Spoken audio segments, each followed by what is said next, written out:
percentage of vote in an election and won by 3,600 votes.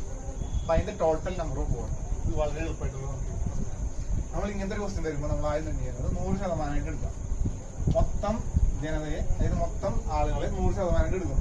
ഇതിൽ ഇത് question പ്രകാരം 55% ഒരു കാൻഡിഡേറ്റ് കിട്ടിയെന്ന് പറയണം. ഈ 100-ൽ 55% കഴിഞ്ഞാലും ബാക്കി 45%. വിജയിച്ചിരിക്കുന്നത്, അതായത് എ വിജയിച്ചിരിക്കുന്നത് 3600 വോട്ടിന് ലീഡിനാണ് ചെയ്തിരിക്കുന്നത്. അതായത് ഇത് തമ്മിലുള്ള വ്യത്യാസം എത്രയാണ്? 55% മൈനസ് 45% ആണ് 3600 വോട്ടുകൾ എങ്കിൽ 10% 3600 വോട്ട്. അങ്ങനെയാണെങ്കിൽ 100% എന്ന് പറയുന്നത്